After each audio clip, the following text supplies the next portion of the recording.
क्रांति के आदर्शों को समझे और बयां करे। वी लव बाबा साहब आज सिर्फ राष्ट्रीय लेवल का ये संगठन नहीं रह गया है, ये अंतरराष्ट्रीय संगठन भी बन चुका है। जैसे हमारा नेपाल से संबंध बन गया है। एक मीटिंग में हमारे वी लव सोशल सोसाइटी के एक अनजान मित्र ने मुझे अपने नेपाल में स्पीच के लिए बुलाया। मैं जब गई वहां पर जो बाबा साहब के प्रति उनका जो मैंने हर्षोल्लास देखा, आज वो भी बाबा साहब की जयंती मना रहे हैं, जो हर्षोल्लास देखा, तो मैं बाबा साहब की 21 वॉल्यूम की जो बुक आजकल मिलती है भारत सरकार द्वारा, मैंने उसे गिफ्ट कर दिया वहां पे। क्यों गिफ्ट किया? ये सोचकर गिफ्ट किया कि भारत के लोग स्वार्थी हैं, बाबा साहब की जयंती मनाते जरूर हैं लेकिन स्वार्थ बस मनाते हैं। लेकिन भारत के लोगों को वो भारतीय संविधान बहुत कुछ दे रहा है लेकिन उसका नाम नहीं देते हैं ईमानदारी से। लेकिन नेपाल वासी उसको तो भारतीय संविधान का नहीं मिलेगा लाभ, लेकिन फिर भी वो बाबा साहब को हमसे अधिक मानते हैं। यही भावना मैंने उनसे कह दिया था कि इस प्रति का कीमत 3000 है, मैं आपसे 3000 लूंगी। तो उन्होंने कहा दीदी आप आइए पहले 3000 मैं आपको दिलवा दूंगा। लेकिन जब उन लोगों का उत्साह देखे और जो क्रांति ज्योति उन लोगों में देखे तो मुझे बहुत सुकून मिली। हमने कहा सही में अगर कोई हकदार है बाबा साहब के वॉल्यूम पढ़ने का तो वो नेपाल के हमारे बहुजन समाज के ही लोग हैं। इसीलिए मैंने उनको वो गिफ्ट करके मैं भारत लौट आई। तो हमें ये सफलता मिली है कि वी लव बाबा साहब के सोशल सोसाइटी में जो हमारा फेसबुक पर पेज बना हुआ है तो उसमें जो हम बाबा साहब के आंदोलन को लिखते हैं, सावित्रीबाई फुले के आंदोलन को लिखते हैं, छत्रपति साहू जी महाराज के आंदोलन को लिखते हैं, तो उस लेखनी की वजह से हमारा रिश्ता वी लव बाबा साहब मैत्री संगठन नेपाल के नाम से हमारा अंतरराष्ट्रीय लेवल का ये संगठन बन चुका है। दोस्तों अगर मेरी बात आपको बुरी लगे कि बाबा साहब को भारतीय लोग स्वार्थ बस मानते हैं तो इसके कई उदाहरण है जो कि अभी आपको पासवान जी या हमारे कई लोग वक्ताओं ने, सम्मानित वक्ताओं ने आपके बीच में रख दिए हैं। और उसकी कटु सत्य को मैं भारतीय संविधान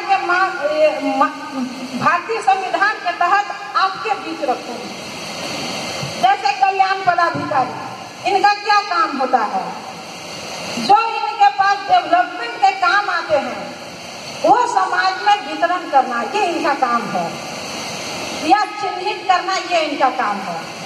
लेकिन हमारे ये पदाधिकारी अच्छे हो सकते हैं, लेकिन क्या एक ही पदाधिकारी सिर्फ बिहार में है? क्या एक ही पदाधिकारी एक जिले में है?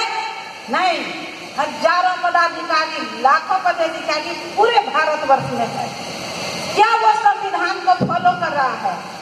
नहीं कर रहा है। मेरे माध्यम से आप बताइए, आप ग्रामीण इलाकों में जाते हो, क्या विकास का कोई काम आपको दिखता है? क्या किसी की झोपड़ियां खत्म होकर के महलों में परिणत हो चुकी है? क्या उसके पास हर रोज खाने के लिए वो संघर्ष नहीं कर रहा है? क्या उसके बच्चे ऐसे स्कूलों में जा रहे हैं जिस स्कूल से वो एक IAS अफसर की क्रीम पैदा हो सके? ऐसा नहीं है।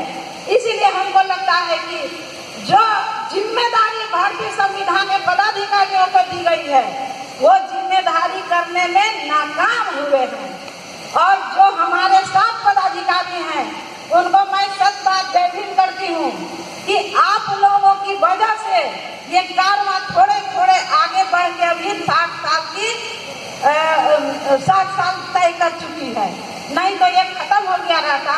आप जैसे पदाधिकारियों के वजह से ही बाबा साहब का अस्तित्व जिंदा है।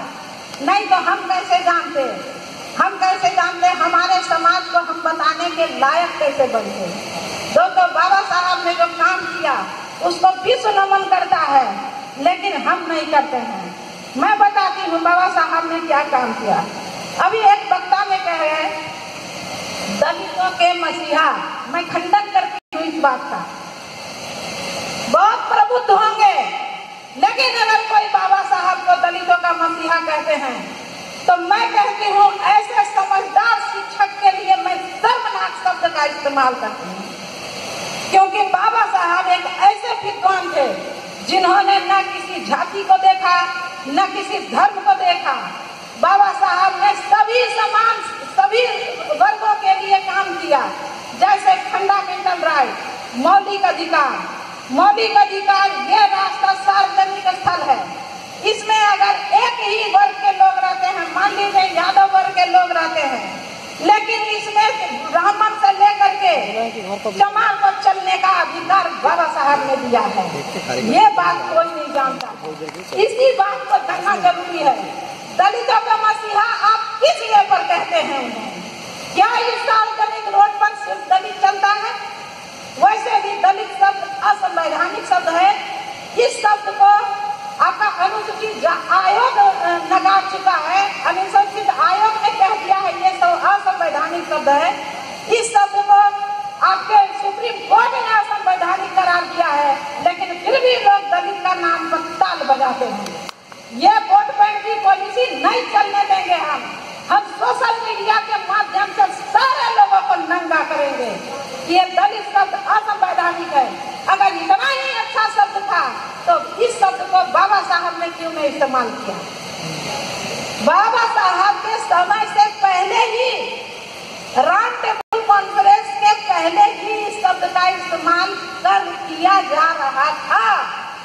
तो बाबा साहब ने दलित शब्द का इस्तेमाल क्यों नहीं किया? और ये कौन लोग हैं, किनके खानदान हैं जो कि ये शब्द का इस्तेमाल करके बड़ी सीना चौड़ा करके समाज में चलते हैं? कौन लोग हैं ये?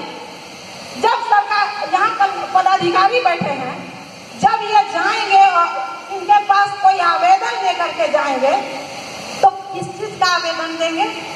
क्या उसमें दलित लिखेंगे? नहीं लिखेंगे।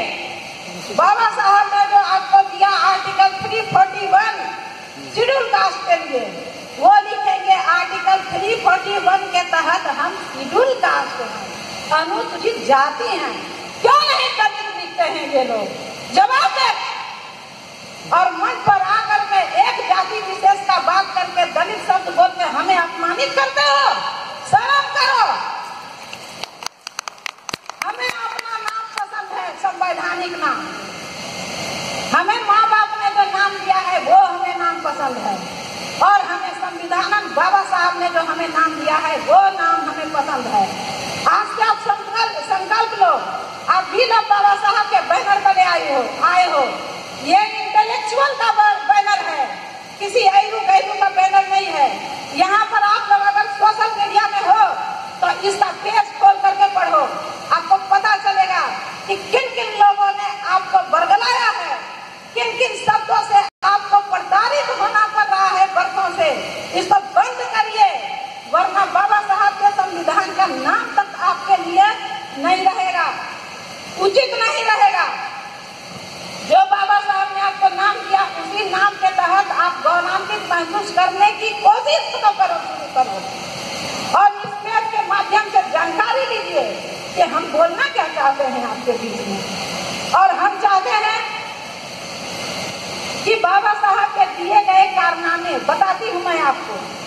आपके यहाँ कोई सरकारी योजना अगर आता है तो आप बड़े गर्व से कहते हैं, अरे हमको तो ये सरकार ने ये योजना दी। जैसे मुनिया स्कूल जाएगी, अब मुनिया बनेगी IAS अफसर, तो साइकिल योजना चला। तो साइकिल योजना किस तहत चला? वो बाबा साहब के खून पसीने से लिखे गए भारतीय संविधान के आर्टिकल के अनुसार चला। ये कौन बताएगा? ये आपको वीलम बाबा साहब बैनर बताएगा, इसके इंटेलेक्चुअल मेंबर्स बताएंगे आपको, कोई नहीं बताएगा, क्योंकि ये वोट बैंक की पॉलिसी है। हम यहाँ राजनीति करने नहीं आए हैं, हम इस बैनर के तहत आपको अवेयर करने के लिए आए हैं। तभी तो नागमणि 2 बार हमको यहाँ पर बुलाए हैं। वो कोई पोर्टफोलियो में नहीं है, उसको कोई पद नहीं दिया। आजादी के